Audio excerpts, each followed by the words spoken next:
오늘은 서울에서 1시간 정도면 닿을 수 있는 도시, 파주로 하루 여행을 떠나봅니다. 출판 도시와 예술 마을이 있고 임진강과 비무장지대가 가까운 접경 지역의 풍경도 함께 있는 도시입니다. 그래서 파주에서는 한 도시 안에서도 서로 다른 분위기를 만나게 됩니다.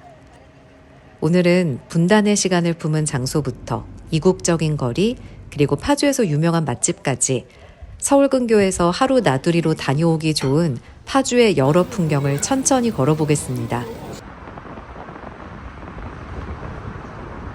임진각은 1972년 조성된 관광지로 남북 분단의 현실을 알리기 위해 만들어진 장소입니다. 비무장지대와 가까운 위치에 있어 접경 지역을 방문하는 관광객들이 많이 찾는 곳이기도 합니다. 임진각 관광지 안에는 여러 시설이 함께 있습니다. 전망대와 기념물, 그리고 넓은 공원이 조성되어 있습니다. 그 중에서도 평화누리공원은 넓은 잔디광장과 야외 공연장이 있는 공간입니다. 완만한 언덕 위에서는 연을 날리는 사람들을 쉽게 볼 수 있습니다. 이곳은 바람이 자주 부는 지형이라 연을 날리기에 좋은 장소로 알려져 있습니다. 그래서 이 언덕은 바람의 언덕이라고도 불립니다.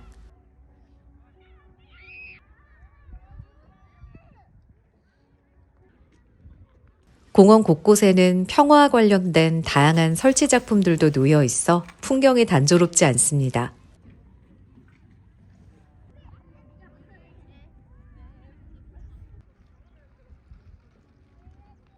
특히 눈에 띄는 것은 3,000개의 바람개비입니다.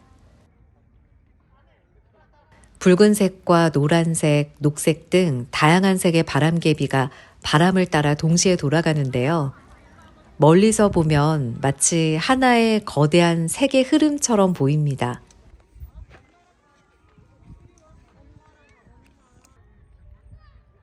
언덕 위로 올라가면 또 하나의 설치 작품이 보입니다.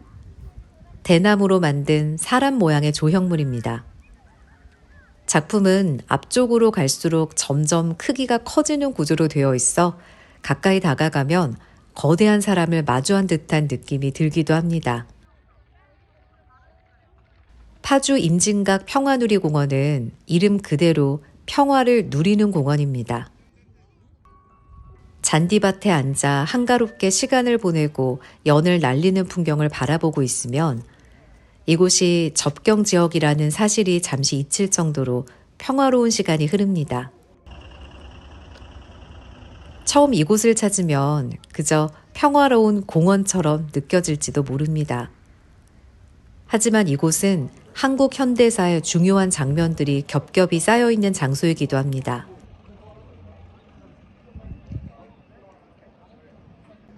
이 일대는 한국전쟁 이후 형성된 접경 지역입니다.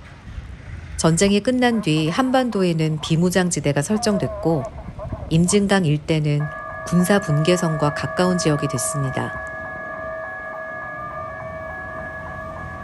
임진각에서 북쪽으로 약 7km 정도 이동하면 군사 분계선에 닿게 됩니다. 임진각 관광지는 1972년에 조성됐습니다.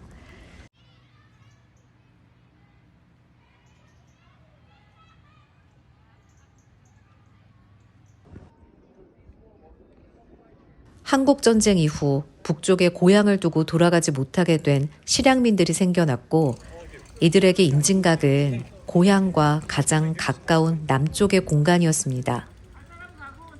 명절이 되면 실향민들은 이곳 망배단을 찾아 북쪽에 있는 고향을 향해 절을 올리곤 했습니다. 임진각에는 전쟁의 흔적을 직접 보여주는 장소들도 남아 있습니다. 자유의 달인은 1953년 정전협정 이후 진행된 포로 교환 과정에서 국군과 유엔군 포로들이 남쪽으로 돌아올 때 건너던 다리입니다. 또 하나의 상징적인 유물은 장단역 증기기관차입니다. 이 기관차는 전쟁 당시 경의선을 달리던 기차였지만 폭격을 맞아 장단역 부근에서 탈선한 채 멈추었고 이후 일부가 회수되어 지금은 임진각에서 전시되고 있습니다. 전쟁이 사람들의 삶뿐 아니라 일상의 흐름까지 멈춰 세웠다는 것을 보여주는 유물이죠.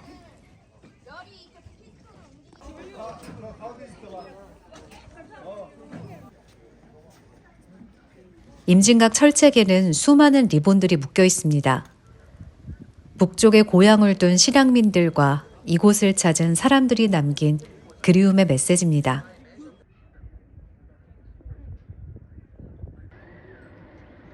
임진각에서는 평화 곤돌라도 탈 수 있습니다. 곤돌라는 일반 캐빈과 바닥이 투명한 크리스탈 캐빈으로 나누어져 있는데요. 요금은 캐빈 종류와 캠프 그리브스 관람 포함 여부에 따라 달라집니다. 곤돌라는 임진강 위를 지나 민간인 통제구역 안쪽에 있는 캠프 그리브스 방향으로 이동합니다. 탑승하면 임진강과 주변 풍경을 위에서 내려다볼 수 있습니다.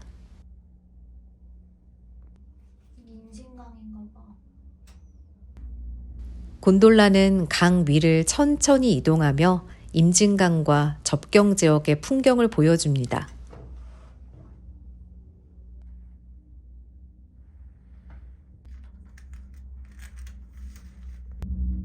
그리고 곧 다음 목적지인 캠프 그리브스에 도착합니다. 캠프 그리브스는 한국전쟁 이후 미군이 주둔했던 군사기지입니다. 1953년 정전협정 이후 미군이 사용하던 기지였고 약 50년 동안 주둔지로 사용됐습니다. 2004년 미군이 철수한 이후 경기도가 시설을 보존해서 DMZ 역사와 평화를 주제로 한 공간으로 운영하고 있습니다. 기지 안에는 당시 사용되던 막사 건물들이 남아있는데요. 현재는 전시 공간과 체험시설로 활용되고 있습니다.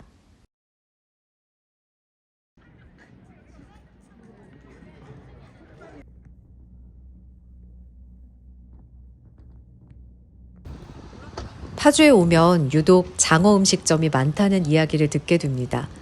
임진강 주변에는 오래전부터 장어 요리를 판매하는 식당들이 있었고 방구정 일대 장어집들이 알려지면서 이 지역이 장어로 유명해지기 시작했습니다. 그 중에서 갈릴리 농어는 민물장어 양식장을 함께 운영하는 식당으로 양식장에서 기른 장어를 사용해 장어구이를 제공합니다.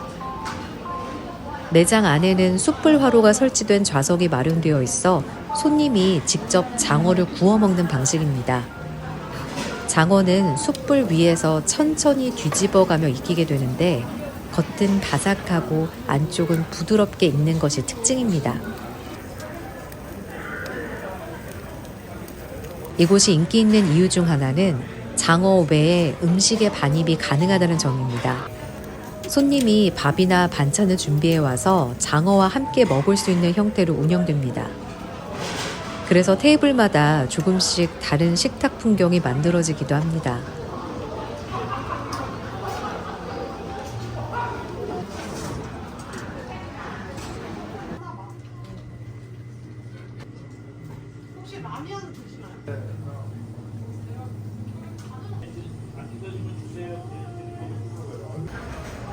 매장은 규모가 큰 편이고 건물 앞에는 넓은 주차장이 마련되어 있습니다.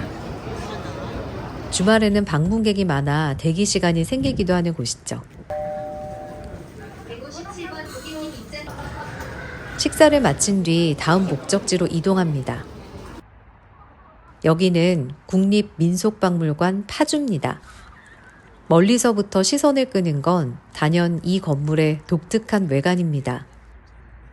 한국 전통 건축에서 볼 수 있는 문의 형태를 현대적으로 해석해서 설계된 건물입니다. 그래서 단순한 박물관 건물이라기보다 어디론가 들어가는 상징적인 관문처럼 느껴지기도 합니다. 이곳의 가장 큰 특징은 보이는 수장고입니다. 보통 박물관의 수장고는 일반인에게 공개되지 않는 공간입니다. 전시되지 않은 유물들이 보존과 연구를 위해 보관되는 곳이기 때문인데요. 하지만 이곳에서는 수장고 일부를 유리 너머로 공개해서 관람객들도 직접 볼 수 있게 만들었습니다.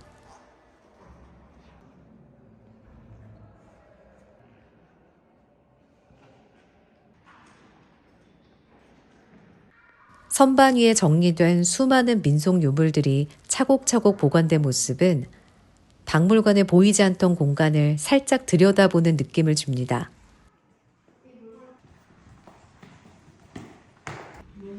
전시실에서는 보는 유물이 완성된 이야기라면 이곳 수장고는 그 이야기의 재료들이 모여있는 장소라고 할 수 있습니다. 그만큼 한국의 생활 문화와 일상 속 물건들이 얼마나 다양하게 남아있는지 실감하게 되는 공간이기도 합니다.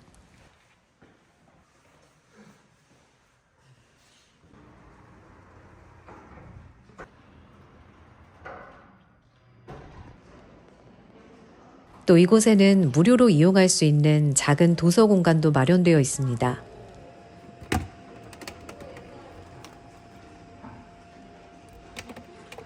민속과 생활 문화, 역사 관련 책들이 정리되어 있어 잠시 앉아 책을 읽으며 쉬어가기에도 좋은 공간입니다.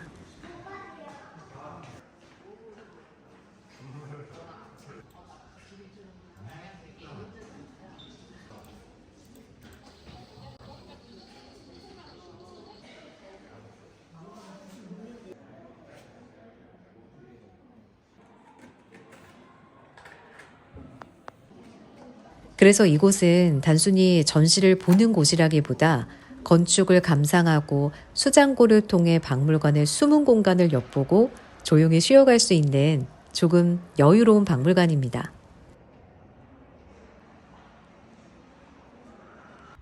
국립민속박물관 근처에는 헤이리 예술마을과 파주 영어마을도 있습니다.